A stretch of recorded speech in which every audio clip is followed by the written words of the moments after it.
Hi again, folks, and welcome once again to another amazing episode of Forward into the Past.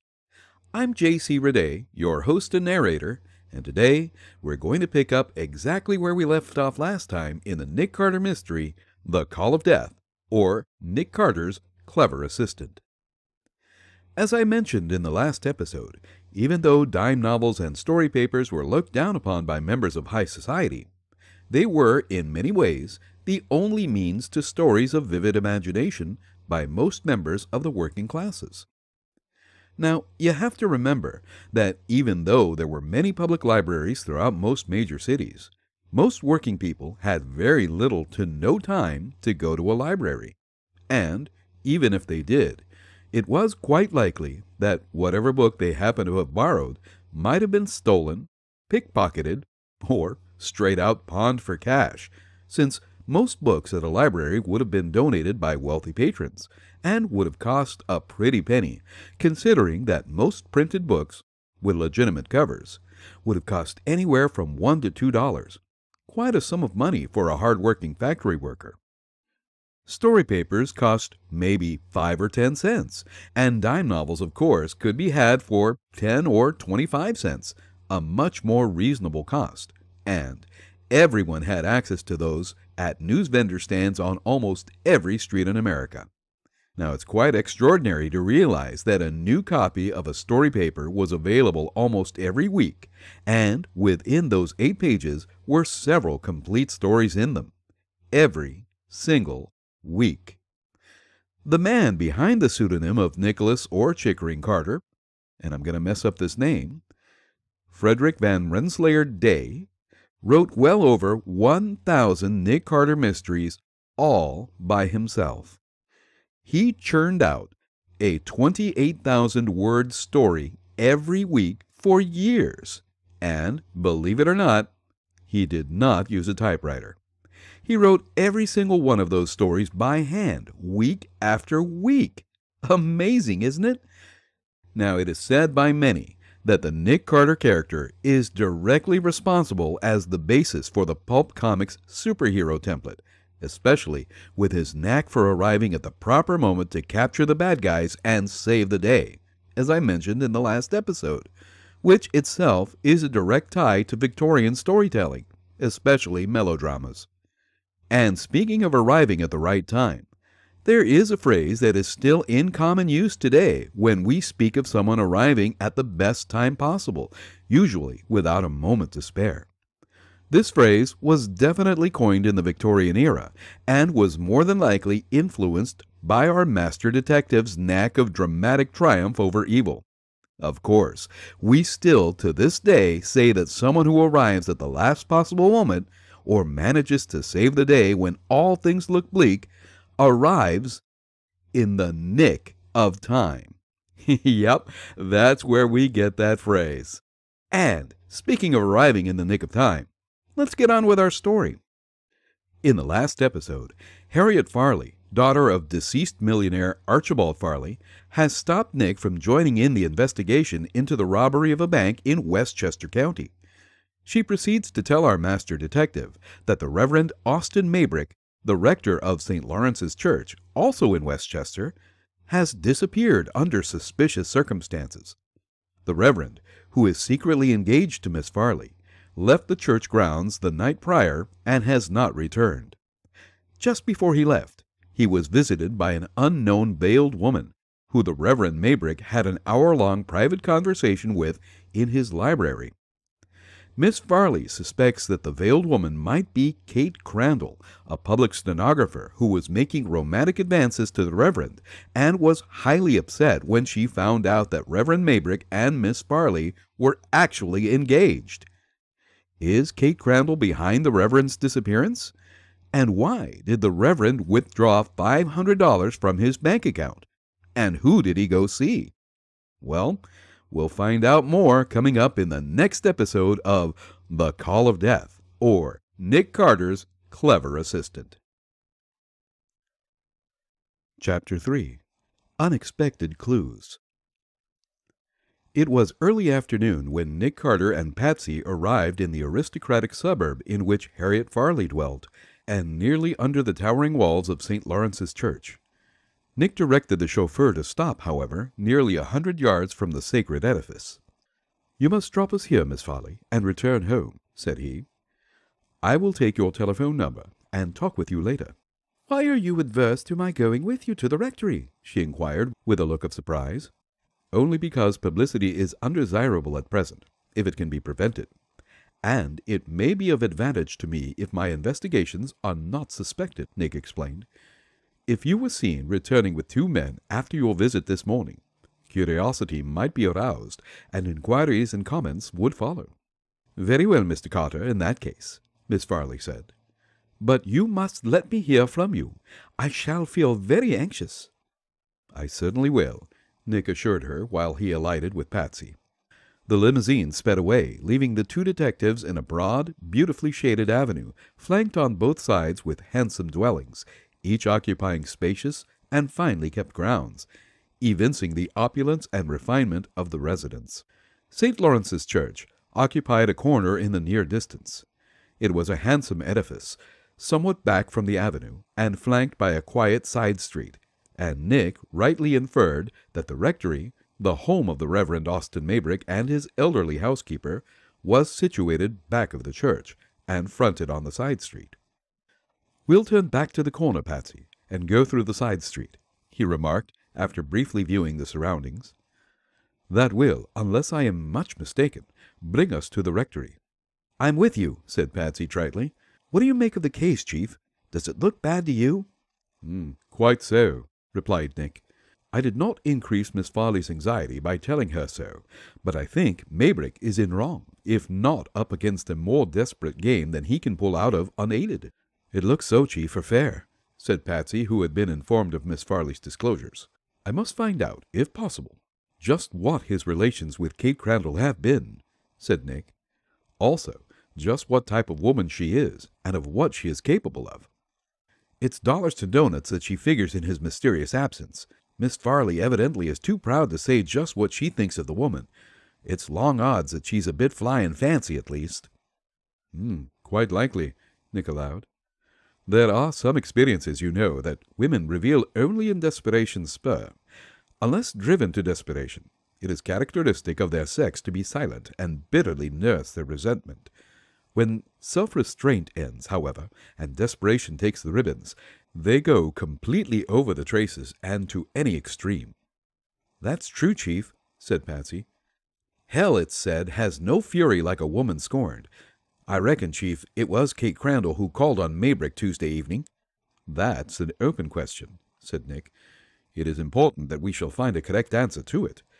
The fact that the veiled woman, whoever she was, remained alone with Maybrick in the library for an hour indicates that they were discussing a serious matter." "Sure thing, Chief." Evidently, too, their interview led to his withdrawing the $500 from the bank the following morning. He may for some reason have agreed to pay her that amount. The fact that he departed with 2 empty suitcases, however, shows that he was expecting to receive something from her, or from persons with whom he evidently had an appointment. His carrying a revolver, moreover, which is quite extraordinary for a clergyman, indicates that he anticipated trouble. He may have got in much deeper than he expected. "In over his head, Chief, I'm thinking," Patsy dryly vouchsafed. "That now appears to be the size of it," Nick agreed. They had rounded a corner of the side street while speaking, and then were approaching the rectory. It stood on a plot of ground between the rear of the church and an attractive estate occupied by a handsome wooden dwelling. Both were somewhat back from the street, and an iron picket fence divided the 2 estates. As he was approaching the end of this fence, where it met the sidewalk, Nick recalled what Harriet Farley had said about Kate Crandall playing the spy near the rectory. He paused to view the adjoining grounds. They would have offered concealment for such a spy, and Nick's impression proved profitable. "This way, Patsy, for a moment," he said quietly. He saw that there was no path at that point leading to the rear of the house. The close-cut greensward showed faint footprints nevertheless, and Nick walked into the grounds some 20 yards, carefully inspecting a narrow flower bed that ran parallel to and near the fence for a considerable distance. He found not exactly what he was seeking, but of the same character. He discovered several footprints in the dark soil of the flower bed, at a point nearly back of the rectory and some 30 feet from it. Contrary to Nick's expectations, however, the imprints evidently had been caused by the shoes of men. "By Jove, this opens a new field for conjecture," said he, calling Patsy's attention to them. "We have heard nothing about male spies in this locality, only about the Crandall woman." "Gee, that's right, Chief, but these are men's tracks," said Patsy, eagerly inspecting them. "Undoubtedly," said Nick. "There evidently were 2 of them. Note the 2 different sizes. Also, that the depths of the soles is greater than the heels, and that parts of each overlap themselves, all showing plainly enough that the 2 men were crouching here and evidently watching something, or someone, through the picket fence." "Sure thing. There are no prints in any other part of the flower bed." "There certainly were 2 men, Patsy. One of medium build, the other quite a large man, judging from the size of their shoes," Nick went on. "Through this shrubbery in the rectory yard, they could see only the rear and one side of the house, including the end of the veranda and the conservatory." "I get you, Chief," said Patsy. "Whomever they were watching must have been in that locality." "There is nothing specially distinctive in these imprints, however, aside from suggesting the size of the men," Nick added. "We'll keep them in mind, nevertheless, while looking farther." "Looking where, Chief?" "In the rectory grounds," said Nick. "If watching a person in the house, they would have selected a nearer point. It's a safe wager, then, that they were watching someone outside of the rectory." "Gee, that's right, too," said Patsy, quick to see the point. "Well, let's have a look." "We'll go out and enter through the gate. We may slip a cog if we try to scale these iron pickets." "I believe you. They're as sharp as a trooper's lance." Nick led the way to the street and to the gate entering the rectory grounds. The housekeeper had not put in an appearance, and they proceeded around the veranda to that side of the dwelling visible from the adjoining estate. Carefully inspecting the ground in the meantime, Nick soon discovered evidence confirming his suspicions. He found, as before, in fact, more evidence than he was expecting. In some yielding earth between one side of the conservatory and the bend of the library window, a space of about 8 feet, were numerous footprints obviously caused by the shoes of 2 women who had recently been there. The impressions were very unlike each other. One was that of a slender shoe with a small long heel that had sunk deep into the soft soil. The other was larger and broader, with spreading soles and wide heels, generally known as common sense heels. Crouching to carefully inspect all of these impressions, Nick made other discoveries, from which he drew several important deductions. "By Jove, this is still more curious," he remarked, after a moment. "What's that, Chief?" questioned Patsy, bending nearer. "2 women have recently been here instead of only one. The location of some of the tracks indicate that they came to spy through the library window and play the eavesdropper. It might have been in the evening, therefore, for they would have been seen in daylight." "Surely." "Ah, here are several bruised blades of grass broken off by them and trodden into the soil," Nick added, picking up a couple of them. "They are too dry and wilted for it to have occurred as recently as last evening, yet they are fresh and green enough to show that it could not have been much longer ago. We can safely say night before last." "The evening when the veiled woman visited Maybrick." "Exactly." "Gee, you must be right, Chief, though it's fine figuring." Here's another curious point, Patsy." "Namely?" "The 2 women, if their shoes have any significance, were of a decidedly opposite class," said Nick. "One wore a narrow, high-heeled shoe, denoting a woman of fashion and means. The heels of the other were broad, both badly worn, and there was a patch on one of the soles. The patch has left its mark in some of these imprints, and the run-down condition of both heels appears in the indentations left by them." "I see," said Patsy. "It's as plain as twice 2. "This woman must be of an opposite class, then, from the other. She wears patched shoes, with the heels half gone, indicating that she cannot afford new ones." "That's a sane and safe deduction, Chief, surely." "Ah, here is evidence warranting still another." "How so?" "Note that all the imprints of the high-heeled shoes overlap and partly obliterate those of the cheaper one," Nick pointed out. "Plainly, then, The wearer of the former was here later than the other. They were not here together. Moreover, all their tracks would not have been so intermingled. I see the point, Chief. As near as I can now size it up, the poorer-clad woman, if her garments corresponded with her shoes, arrived here before the other, and she may have been the veiled woman who talked with Maybrick. The other may have seen her, or suspected that she was in the library with Maybrick, and she may have come here to watch them and overhear what has passed between them. And the two men beyond the picket fence may have been watching both. I think so. Gee whiz, Patsy said perplexedly. All this increases the mix-up, Chief, for fair. Decidedly, Nick agreed. Why were 2 men and 2 women here? Can one of them have been the Crandall woman? Well, I'm going to find out a little later, said Nick a bit grimly. We first will have a talk with Mrs. Soule, however, and see what we can discover in the house.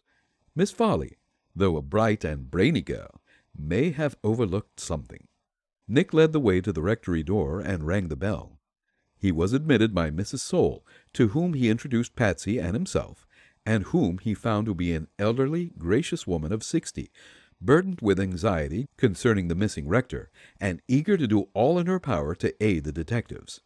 But she could add nothing to what she had already told Harriet Farley, as imparted to Nick, nor give the latter the slightest clue to the mystery.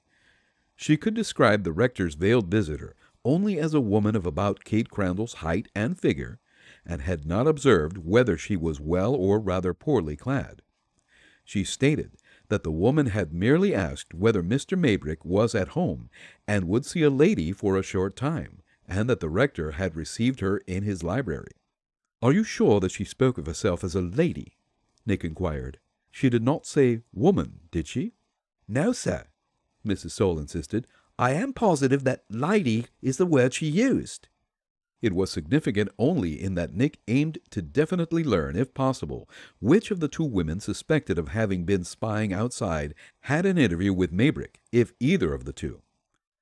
A search in the rector's desk, moreover, brought to light nothing explaining his absence other than the revolver case mentioned by Miss Farley.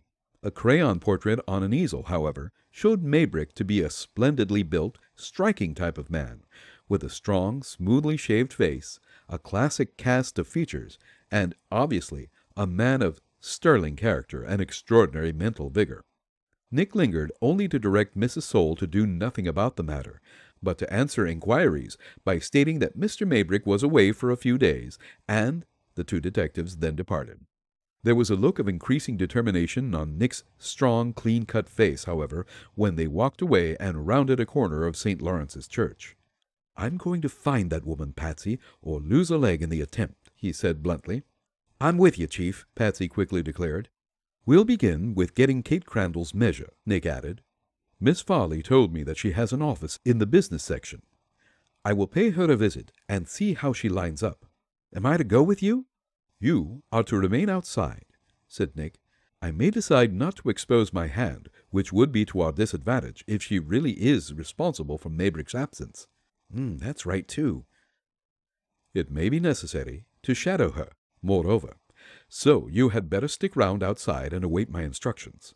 There will be something doing, I think, after I have interviewed this woman." 2 sets of footprints. Whose are they? And what were those men and women doing spying on the Reverend? Which one is responsible for his disappearance? And is Kate Crandall actually the veiled woman? We'll find out when Nick interviews her in the next episode of The Call of Death, or Nick Carter's Clever Assistant. Hi again, folks. Once again, a sincere word of thanks to all of you wonderful listeners out there. I'm so very glad that you are enjoying this series, and believe me, I'm getting quite a kick out of it too. Now, a bit of news. Now, due to the various circumstances that led up to the tremendous delay in episode release, for the next several chapters, there will not be any historical anecdotes preceding the story. Just a quick hello, the storyline update, and then into the new chapter. The Halloween stories are coming up quick, and I want to have enough time to share them with you all before the end of October. Soon afterwards will be some Christmas-themed stories to end the year, And then beginning in January, I'll start again with another Nick Carter mystery. Well, that's it for now, folks. As always, thanks for listening, keep sharing the stories, and be a good human. Bye for now.